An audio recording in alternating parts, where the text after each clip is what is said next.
Hi, Amy. How you doing? Once again, I would really like to thank you for being so prompt and so professional throughout the weeks.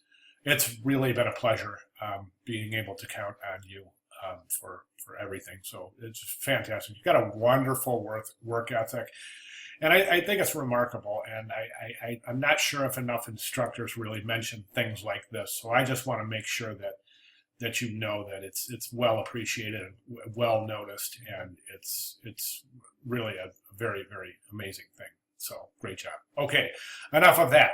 So let's take a look at your work. I think it's fantastic. It's a very professionally handled. It's beautifully designed. It's very consistent. Very nice job. I've got a couple of comments I think will make a lot of sense to you. The first thing I want to mention is I want to jump in here. I want to go to the bottom here. So you elected to place the logo up top to the left, which is great. It's a great entry point for the letterhead. We're going to enter that point of the letterhead anyways. I say let's exploit that fact. As we read, we start any composition, magazine, letterhead, poster, anything, we always start right here. In magazine design, that's for real estate. For selling advertising, that is that's prime location. It's prime real estate right there. So you're paying more for that location than you are for other locations in the page. So we take that theory, we take that concept, we move it forward into our stationery design, and we can exploit that fact by placing the logo right there. So we're reinforcing the branding to the viewer every time they open a new document or a new collateral piece from your stationery system. So that's fantastic. The consistency is great. You've got the same placement here. You've got the same placement here. Looks like the relationship between the page size and the placement of the logo is pretty consistent, although you got a pretty good distance from your left margin here, although the right margin and the top margin here are pretty darn close right up in there. So I would try to maybe just a little bit more space, more so to remain consistent with the placement of this in relationship to the size of the document itself. Now, I'm not talking about much at all. I'm talking about just moving it just a few pixels, just to increase the space from the top, the space from the side.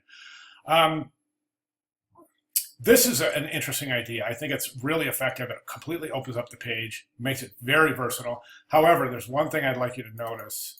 I'm going to zoom in here. Now, this is, let me see, you would be probably...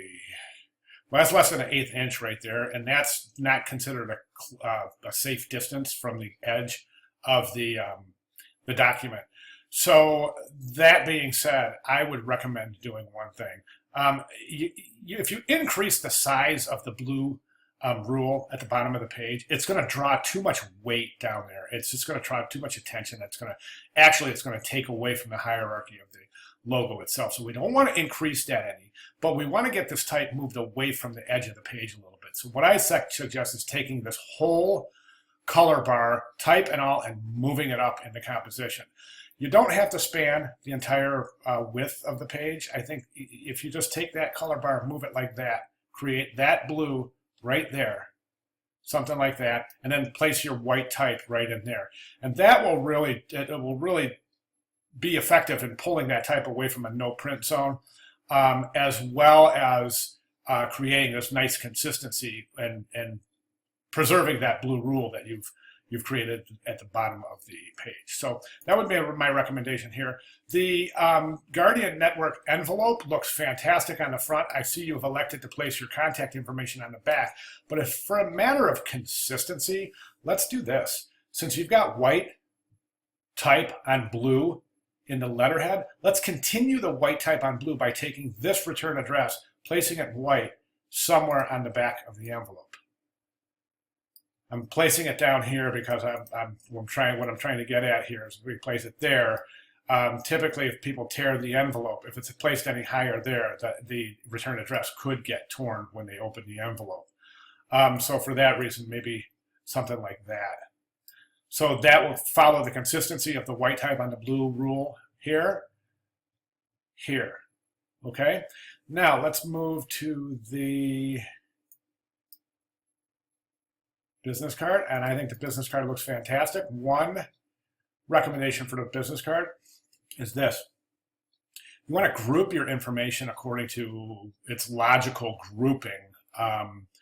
Make groups according to the logical grouping of the information. So in other words, you've got Amy and the address. Okay, those could be grouped together. Okay, then you have, so Amy, 1234 Network, Security City, California, as one group. Okay, then a little space, and then the next group is the telephone number and the fax, and then another little space, and then the last group is the URL and the email address. So you're making these logical groupings based on name, address, then telephones, fax numbers, and then, so all I'm saying is just a little space between there and there. So you're creating 3 distinct groups instead of having this cluster of information as just one large group of information.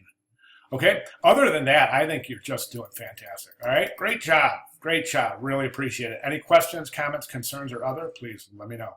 Thank you.